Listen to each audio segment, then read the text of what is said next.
오늘은 신발과 관련된 풍수 이야기를 나눠볼까 합니다. 풍수에서는 신발이 주인과 가장 밀접한 관계를 맺는 물건으로 간주됩니다. 이는 미래의 재물운과 사업에 있어서 매우 중요한 역할을 합니다. 예를 들어 대기업 현대의 창업주인 정주영 회장님의 경우 사업이 번창하기 시작할 때 신는 신발을 버리지 않고 뒤끝만 교체하며 계속해서 착용한 것으로 유명합니다. 그러므로 신발의 기운을 어떻게 관리하느냐에 따라 주인과 사업은 함께 재물운을 공유하여 성공과 함께 큰 재물을 모을 수도 있지만 잘못된 관리로 인해 신발이 고통에 시달린다면 그 주인의 미래도 마찬가지로 고통스러워질 것입니다. 오늘 영상 끝까지 시청하셔서 신발 풍수의 핵심 3가지를 익혀 재물운과 사업운을 향상시킬 수 있는 방법을 얻어가시길 바랍니다. 그럼 지금부터 빛나는 풍수 시작하겠습니다. 첫째, 신발을 깨끗하게 관리하십시오. 여러분의 신발은 편안한가요? 아니면 혹시 고통을 겪은 흔적이 있진 않나요? 신발은 우리가 나아가는 길을 상징합니다. 내 미래의 재물운과 사업을 의미하기에 신발에는 결코 상처가 있어서는 안 됩니다. 내 미래에 상처가 있으면 안 되기 때문입니다. 만약 구두에 찍힘이나 까진 자국이 생겼다면 즉시 수선하여 주시기 바랍니다. 운동화도 마찬가지입니다. 특히 구두의 경우 뒷굽이 심하게 닳지 않도록 항상 신경 써주셔야 합니다. 신발의 뒷굽은 사람과 땅의 기운을 가장 먼저 연결하는 부분입니다. 뒷굽이 닳아있다면 땅의 기운을 먼저 받게 됩니다. 그러나 뒷굽이 깨져 있다면 땅의 기운이 해진 것으로 받아들여지게 됩니다. 그러나 항상 새 것과 같은 상태를 유지한다면 가장 좋은 땅의 기운을 받아 앞으로 나아가는 신발의 기운이 생기는 것입니다. 운동화의 뒷부분도 마찬가지로 꺾이지 않아야 합니다. 만약 신발에 상처가 나고 고통의 자국이 남아있다면 내 미래의 재물 또한 그와 같이 상처를 입고 고통을 겪을 것입니다. 동일한 이유로 신발은 결코 병에 걸려서는 안 됩니다. 신발에서 가장 심각한 병은 악취입니다. 만약 신발에서 악취가 난다면 그것은 기운이 사라지고 있다는 신호입니다. 신발이 습기와 냄새를 풍기면 즉시 세척하거나 햇볕에 말려야 합니다. 어떤 방법을 시도해도 냄새가 난다면 해당 신발을 버리는 것이 좋습니다.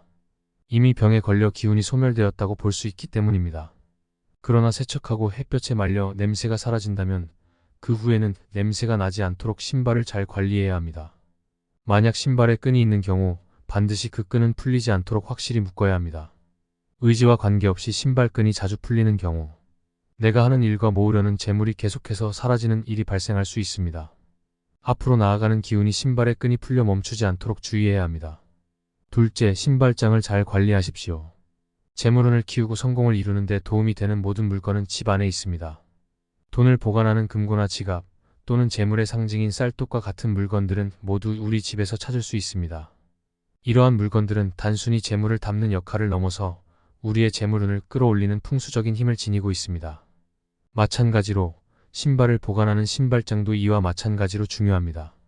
신발장 안에는 우리의 재물운과 사업운을 결정짓는 미래의 기운이 담겨 있기 때문에 우리는 신발장을 관리하는 데 큰 주의를 기울여야 합니다. 기본적으로 신발장은 우리 신발의 보관 공간으로서 집 안에서도 풍수와 관련된 개념이 적용됩니다. 우리 집에 거실에 쓰레기가 없어야 하는 것처럼 신발의 집인 신발장도 마찬가지입니다. 신발장 안에는 종종 신발 상자나 나중에 쓸 것으로 생각하는 뽁뽁이, 비닐 등이 쌓여 있을 수 있습니다. 이런 쓰레기들을 신발장 안에서 정리해 주시길 바랍니다. 신발을 신고 넣을 때는 가능한 한 신발을 깨끗하게 넣어주는 것이 좋습니다. 단독주택에 거주하시는 경우 현관 앞에 발매트를 두고 집 안으로 들어가기 전에 발을 털어주시는 것이 좋습니다.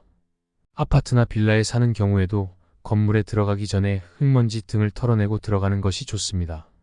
신발장에 흙먼지가 자주 쌓이는 경우에는 정기적으로 신발장을 청소해 주시는 것이 좋습니다. 또한 신발장에 녹이 없어야 합니다. 신발장 안에는 종종 우산, 공구함, 신발장의 경첩 등이 있을 수 있는데요. 만약 이들 물건 중에서 녹이 슬었다면 즉시 교체해 주시길 바랍니다.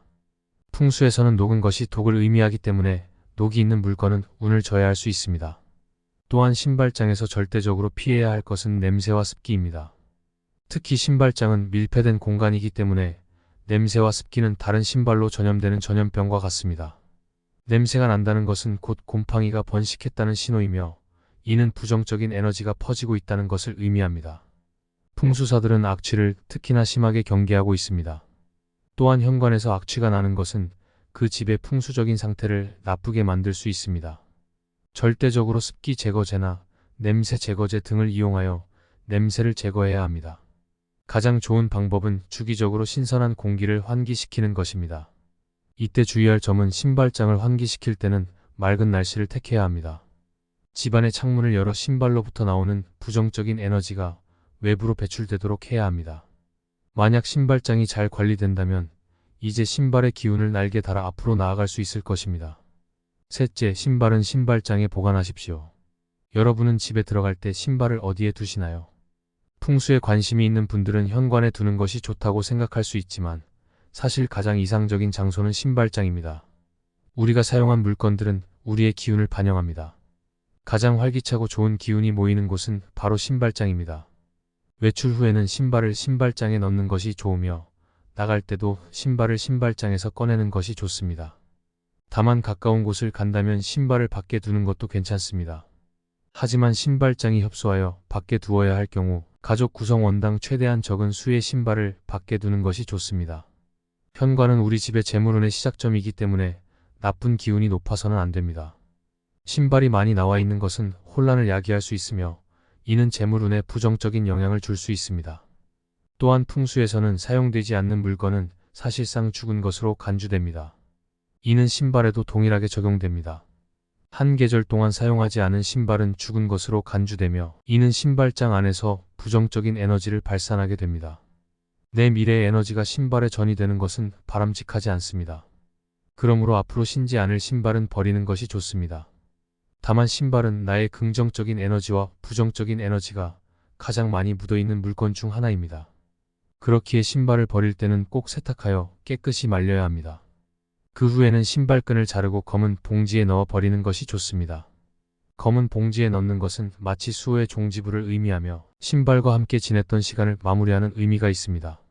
신발을 버릴 때 가장 중요한 점은 함께하면서 긍정적인 에너지를 주고받은 신발은 낡았다고 쉽게 포기하지 않는 것입니다. 신발은 다른 물건과는 달리 주인의 모든 기운을 가장 아래에서 받아들이는 중요한 물건입니다. 그래서 좋은 기운을 가진 신발이라도 그 기운이 바닥으로 흘러내려가는 것을 보는 것만으로도 마음이 무거워지고 안타깝게 느껴집니다. 따라서 꼭 신발에 흙이 묻지 않도록 주의하시고 풍수에 맞추어 신발을 관리하여 재물운과 사업운을 최대한으로 끌어올리시길 바랍니다. 오늘 신발 풍수법에 대해 이야기 나눠보았는데요.